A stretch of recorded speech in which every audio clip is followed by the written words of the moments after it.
একটি শিক্ষণীয় সুন্দর গল্প। একদিন সিংহ আর সিংহী শিকারে বের হয় তাদের দুই বাচ্চাকে রেখে। অনেক সময় অতিক্রম হয়ে যায়। এদিকে সিংহের বাচ্চা দুটো ক্ষুধায় ছটফট করতে লাগলো। হঠাৎ একটা ছাগলের নজরে এলো ঘটনাটা। ছাগল এসে অভুক্ত সিংহের বাচ্চাদের নিজের দুধ খাইয়ে খিদে মেটালো। সে সময় সিংহ আর সিংহী ফিরে এলো শিকার না পেয়ে। সামনে ছাগলকে দেখে শিকার করতে গেল, তখন দুই বাচ্চা বলে উঠল, ছাগলকে মেরো না, আমাদের দুধ খাইয়ে প্রাণী বাঁচিয়েছে। সিংহ আর সিংহী খুশি হয়ে ছাগলকে বলল, যাও বনে আনন্দে ঘুরে বেড়াও, তোমাকে কেউ হত্যা করবে না। ছাগল আনন্দে সিংহদের সাথে ঘুরতে লাগলো, এমনকি সিংহের পিঠে চেপে গাছের পাতা পর্যন্ত খেতে লাগলো। এই ঘটনাটা একটা চিল উপর থেকে দেখে ভাবলো, আমি উপকার করব। চিল একদিন কাদায় পড়ে যায় ইঁদুর বাচ্চাদের বাঁচালো। এরপর চিল ইঁদুরের বাচ্চাদের আপন ভেবে নিজের ডানার তলাতে আশ্রয় দিল।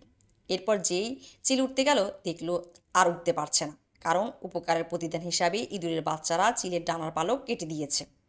এরপর চিল সে ছাগলকে গিয়ে ঘটনাটা বলল এবং বলল যে, তুমি উপকার করে সিংহের পিঠে চাপলে আর আমি উপকার করে নিজের ডানার পালক হারালাম কেন? ছাগল তখন তো দিল, উপকার করতে হলে সিংহদের উপকার করতে হয়, ইঁদুরদের নয়। কারণ সাহসীরা উপকারীর কখনো অপকার করে না, আর অপদার্থরা উপকারীকে বিপদে ফেলতে একবারও ভাবে না।